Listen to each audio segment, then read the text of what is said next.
बहनों, मातृशक्ति को नमन।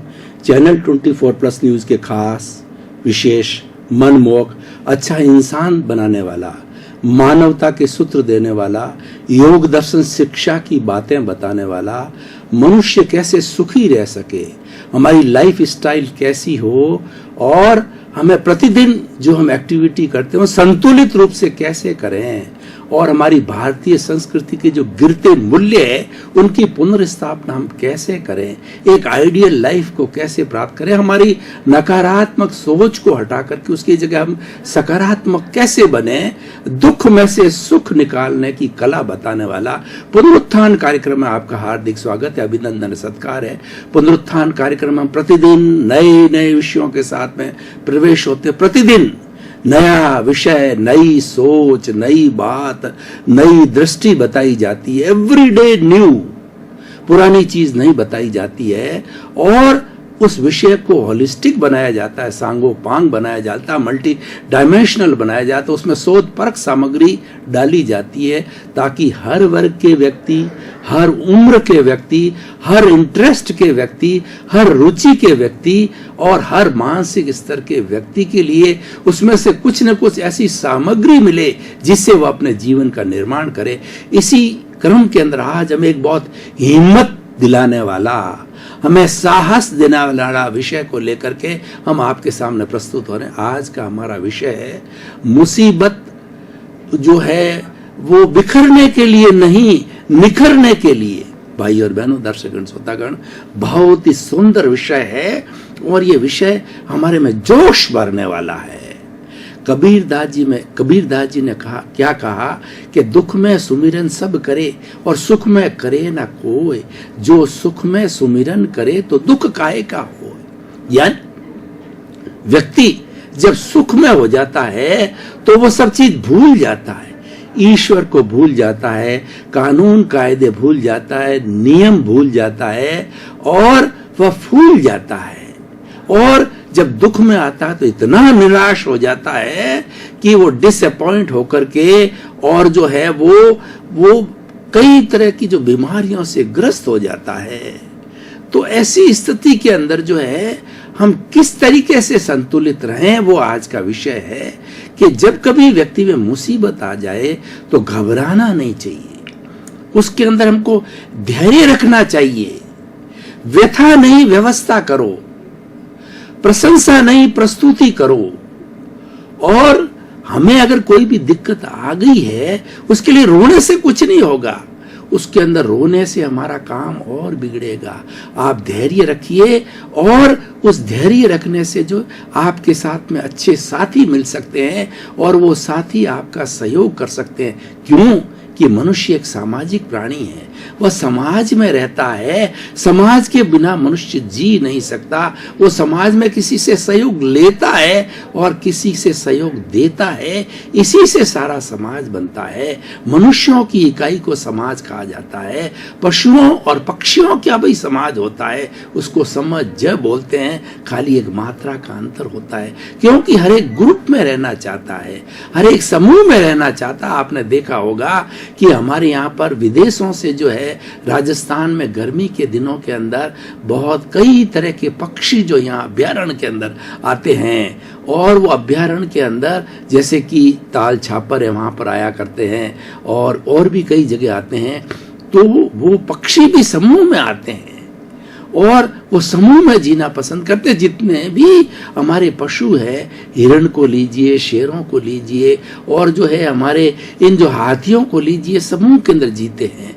मैं आपको जो एक हिरण कैसे जीवन जीते हैं उसका चित्र खींचना चाहता हूं कि रात्रि के समय के अंदर हिरण क्या करते हैं कि वो गोले बनाते हैं, 3-4 चक्र बनाते हैं। उन चक्र के अंदर सेंटर के अंदर जो है कोई भी घायल हिरण या हिरनी है या वृद्ध है वो सेंटर में रहते हैं ताकि और उनकी सुरक्षा की जाती है क्योंकि वो तेज भाग नहीं सकते अगर कोई भी शिकारी आ जाए तो। और उसके बाद के अंदर दूसरा ग्रुप होता है जो कि प्रौढ़ लोगों का होता है, जो उनसे ज्यादा जो है ताकतवर होते हैं, कम उम्र के होते हैं, और उसके चारों तरफ जो पहरा देने वाले यंग हिरण हिरणी रहते हैं, ताकि कोई भी शिकारी आता है तो सबसे पहले पहरा देने वाले सबको सतर्क कर देते हैं, और सतर्क हो जाने के कारण वो वहां से बिखर करके अपनी सेफ्टी कर लेते हैं। पशु भी ऐसा करते हैं। तो मनुष्य तो एक बहुत चेतनाशील प्राणी है, वो तो समाज में बड़ा सिस्टमेटिक तरीके से रहता है। तो जब कभी मुसीबत आ जाती है तो कहावत है, friend in need is friend in deed. हमें ऐसे समय के अंदर जो ऐसे साथियों को टटोलना चाहिए जिनकी कि आपने जो है कभी मुसीबत के अंदर सहायता की है, उनसे सहायता की आप गुहार कीजिए।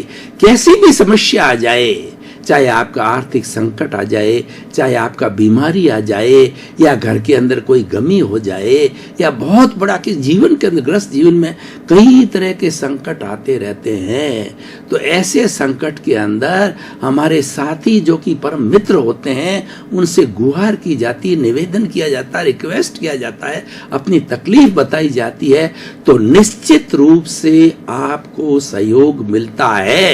क्योंकि समाज के अंदर गिव एंड टेक का फॉर्मूला चलता है। सम्मान में भी गिव एंड टेक का होता है, रेस्पेक्ट में भी गिव एंड टेक का होता है। तो मुसीबत में हम किसी की सहायता करेंगे तभी हमारी कोई सहायता करेगा, उसी से समाज बनता है। ऐसे समय के अंदर इसीलिए कहा गया कि मुसीबत जो आती है वो बिखरने के लिए नहीं आती है, वो निखरने के लिए आती है। यानी हर मुसीबत जो है हमें एक सबक सिखाती है, हमें योग्य बनाती है। महात्मा गांधी ने क्या कहा कि कोई व्यक्ति अगर जीवन के अंदर कोई भी जो गलती नहीं करता है वो कभी भी सफल नहीं हो सकता है, क्योंकि काम करने वाले से गलती अवश्य होगी। आप काम नहीं करोगे तो कोई गलती होगी ही नहीं है। तो गलती होना संभव है, लेकिन उन गलतियों का निराकरण किया जाए, उन गलतियों से सबक लिया जाए।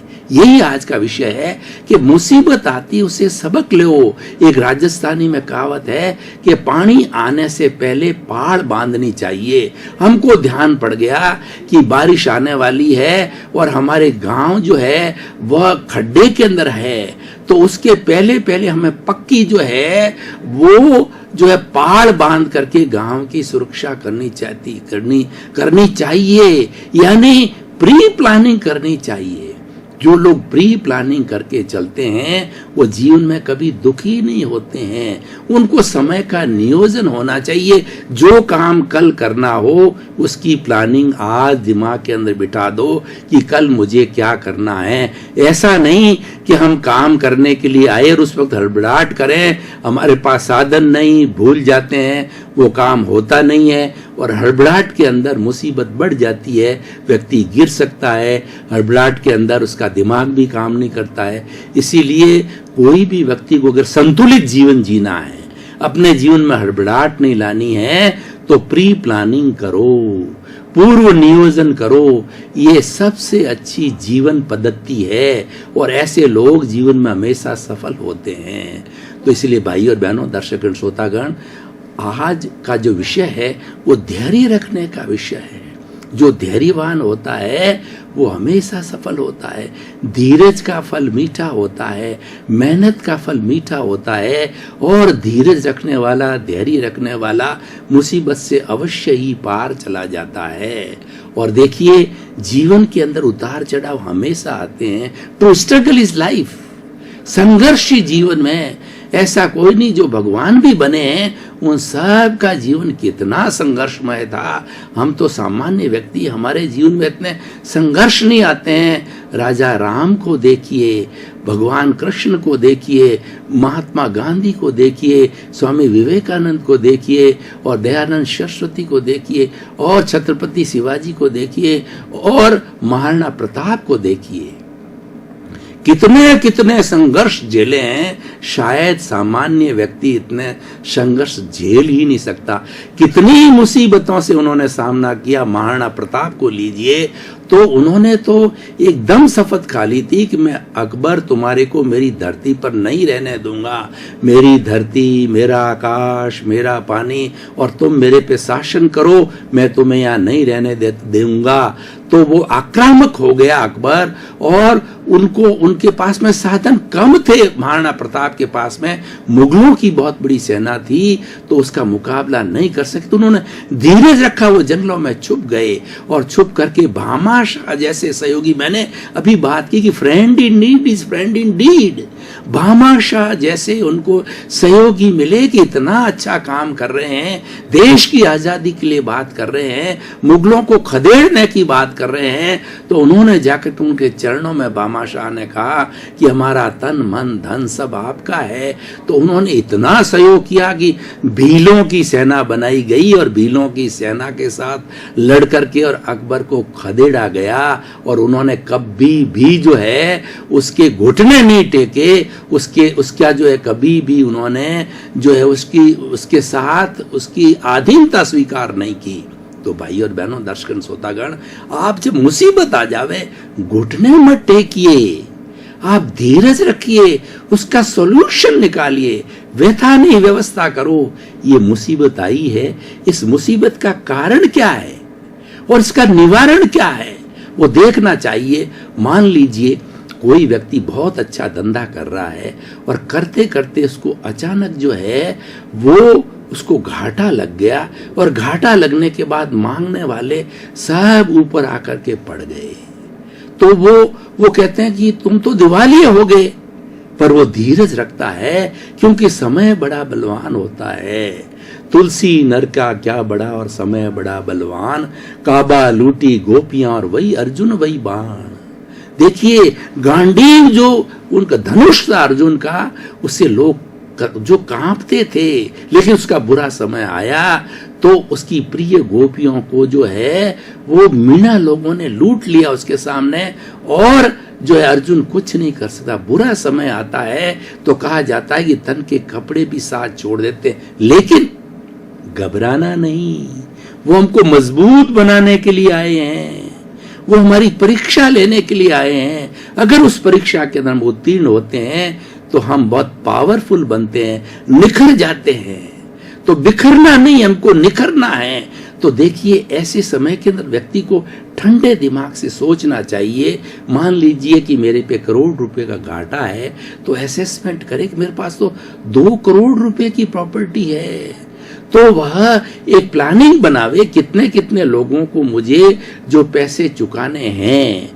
तो पैसे चुकाने के बाद वो सबसे रिक्वेस्ट करे कि इतना तो धन मेरे पास नहीं है, लेकिन मैं आपको मूल दे सकता हूं या 50% दे सकता हूं। सबको अपनी पॉलिसी डिक्लेयर कर दे, और उसके पास में जो कुछ भी प्रॉपर्टी उसको सेल करके और जो उसका कमिटमेंट है सबको चुका दे, तो फिर से वो साहूकार बन जाता है, फिर से वो धंधा करता है और उससे डबल पैसा कमा लेता है।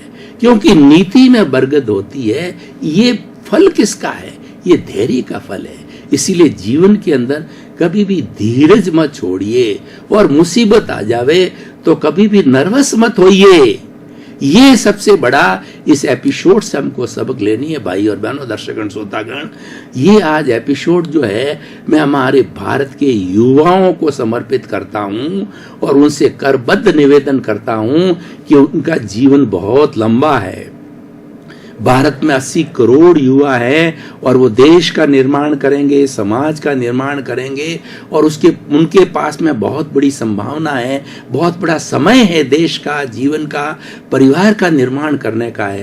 तो उनको किसी मुसीबत के अंदर जो है वो घबराना नहीं है, धीरज नहीं छोड़ना। अगर परीक्षा के अंदर फेल हो गए तो सुसाइड करने की क्या आवश्यकता है? कोई बात नहीं है। आप धीरज से, शांति से और पढ़िए, चिंतन करिए कि किस कारणों से मैं फेल हुआ, उन कारणों की डायग्नोसिस कीजिए। डॉक्टर क्या करता है, हम डॉक्टर के पास जाता है तो पहले बीमारी की वो पूछताछ करता है, हेरिडिटी की बात करता है, हमारे खान पान, रहन सहन, आचार विचार की बात करके कंक्लूजन निकालता है कि what are the reasons of this disease. When he gets the reasons of the disease, he diagnoses and accordingly he give the treatment of some test or some medicines or something he gives his diagnosis should be proper. तो हमें मुसीबत आती है, ये diagnosis करने के लिए आती है, हमें प्रिपेयर करने के लिए आती है और जीवन में आनी चाहिए और ये आती है, इसको कोई रोक भी नहीं सकता है। तो आज हम आपको कहना चाहते हैं, मूल बात यह है कि जब कभी भी मुसीबत आ जावे तो आप और पक्के हो जाइए और मजबूत हो जाइए और आप कूल माइंड से सोचिए कि अब आगे क्या करना है, उसकी प्लानिंग बनाइए। जो नॉर्मल वे के अंदर आप प्लानिंग करते थे उससे डबल प्लानिंग करके और उसको चॉकआउट कीजिए, कैसे इसको सॉल्व किया जा सकता है। जैसे कि मान लीजिए आपको मैं दार्शनिक बात करूं कि जब आदमी की मुसीबत आ जावे तो बुरा दिन आ जावे तो ईश्वर को सबसे ज्यादा याद करो। ईश्वर प्राणिधान बोला जाता है, भीतर विराजमान शुद्ध आत्मा भगवान से शक्ति मांगो कि हे मेरे भीतर विराजमान भगवान, ये मुझे कष्ट आया है और आपकी शरण के अंदर मैं हूं, तो आप मुझे कोई रास्ता बताओ, मुझे कोई ऐसा जो है आप वे बताओ जिससे मेरी मुसीबत टल जाए। और रास्ता आपको मिल जाता है, क्योंकि भीतर विराजमान वही भगवान है जो राम है, कृष्ण है, सीता है और बड़े बड़े महापुरुष, और वो एक ही है, कोई फर्क नहीं है। आप उसके शरण में जाइए, उससे आशीर्वाद मांगिए और उससे प्रार्थना कीजिए, मनोकामना कीजिए, आपको रास्ता मिलेगा और रास्ते पर चल करके हम अपनी मुसीबत का सामना कर सकते हैं। तो इसीलिए आज का विषय बहुत ही सुंदर है, ये आदमी को ताकतवर बनाता है और हर व्यक्ति के अप्स एंड डाउन्स आते हैं। ऐसा कोई दुनिया में व्यक्ति नहीं है जिसके जीवन के अप एंड डाउन नहीं आता है, और जितना जितना संघर्ष होता है उतना उतना व्यक्ति निखार पाता है अगर वो धीरज रखे तो भाई और बहनों, दर्शक श्रोतागण, हमारे पुनरुत्थान कार्यक्रम की पद्धति है कि हम हर एपिसोड को जो है कसौटी पर कसते हैं, उसकी रिलीवेंस, उसकी सामाजिक उपयोगिता और उसकी प्रासंगिकता और वर्तमान परिप्रेक्ष्य के अंदर जो है वह हमारा एपिसोड कैसे कारगर है, वो व्यक्ति को कैसे हेल्प करेगा, समाज को कैसे हेल्प करेगा और विश्व को कैसे हेल्प करेगा। मैं अगर वैश्विक स्तर की बात करूं, बहुत बड़े सुनामी आ गए, भूकंप आ गए और आते रहते हैं। 210 देशों का विश्व है तो आते रहते हैं, कहीं पर पृथ्वी के अनबैलेंस होता आते रहते हैं। एक जगह भूकंप आ गया। आज तो जैसे हमारी वसुधैव कुटुंबकम की धारणा थी, उसको विज्ञान ने आज जो है वो फिजिकली जो है उसको सार्थक कर दिया है, सिद्ध कर दिया है। हम सभी एक परिवार के सदस्य हैं, एक ही गांव में रहने वाले हैं, पृथ्वी एक गांव जैसी हो गई और जो मोहल्ले हमारे देश है मोहल्ले जैसे हो गए। हम इतने नजदीक आ गए तो किसी गतिविधि का हमें तुरंत मालूम पड़ जाता है। अगर किसी देश के अंदर जो है आतंक आ गया, किसी देश में सुनामी आ गया, किसी देश में अतिवृष्टि हो गई, किसी देश में महामारी हो गई, किसी देश के अंदर जो अनावृष्टि हो गई, तो तुरंत दूसरे देश को जो है तैयार होना चाहिए और उसकी मुसीबत के अंदर उसका सहारा देना चाहिए और उस देश को भी धीरज नहीं खोना चाहिए। उससे बार बार अपील करनी चाहिए, अपने लोगों से और विश्व से अपील की जानी चाहिए, हम कष्ट में हैं, आप हमारी मदद कीजिए और हम भी आप जब आप कष्ट में आएंगे हम आपकी मदद करेंगे। और हम अगर मान लो मदद मांगते हैं तो अवश्य ही मिलती है। एक राजस्थानी में कहावत है कि रोए बिना माँ भी बोबो नहीं देवे, यानी बच्चा अगर नहीं रोता है क्यों तो उसको बोलता नहीं है, तो माता उसको अपने स्तन का दूध नहीं पिलाती, उसको मालूम ही नहीं पड़ता है। मुसीबत आती तो आप डिमांड कीजिए। अब मैं बात करता हूं देश की। हमारा हिंदुस्तान इतना बड़ा देश है और इस देश के अंदर हमारे जब बरसात के दिनों के अंदर देखते हैं कितनी बाढ़ आती है और गर्मी के दिनों में देखते हैं कितनी जो है वो अनावृष्टि होने से वो कितनी जो है फसलें खराब हो जाती है, भूखमरी आ जाती है, तो लोग तुरंत पहुंचते हैं। प्रधानमंत्री फंड बन जाता है, मुख्यमंत्री फंड बन जाता है, लोग डोनेट करते हैं, लोग बहुत जेनरस है। इसका कारण क्या है? इसका कारण यह है कि हमने धीरज रखा, उस प्रांत के लोगों ने धैर्य नहीं खोया, साहस नहीं खोया। दर्शकगण, श्रोतागण, भाई और बहनों, आपका बहुत बहुत धन्यवाद। पुनरुत्थान कार्यक्रम आप देखते रहिए। पुनरुत्थान कार्यक्रम हिम्मत बंधाता है। पुनरुत्थान कार्यक्रम आपको मुसीबत में से बाहर निकालने के लिए टिप्स देता है और आपके नकारात्मक भाव किस तरीके से सकारात्मक बने उसका विविध पहलुओं से जो है आपको सूत्र देता है, क्योंकि हमारा लक्ष्य यही है कि सुधरे व्यक्ति समाज, व्यक्ति से राष्ट्र स्वयं सुधरेगा। हम व्यक्ति को सुधारना चाहते हैं। पुनरुत्थान कार्यक्रम की इकाई व्यक्ति है। व्यक्ति निर्माण करना चाहते हैं। व्यक्ति को सही मायने में हम सकारात्मक भाव दे करके और उसको सच्चा इंसान बनाना चाहते हैं। इसी क्रम में आपका जीवन आनंदमय हो, मंगलमय हो और संघर्ष के अंदर आप बिना कोई भी नर्वस हुए अपने जीवन को अच्छा बनावें और खूब समाज की सेवा कर अपने जीवन को सार्थक बनावें। आपके प्रति मंगल भावना।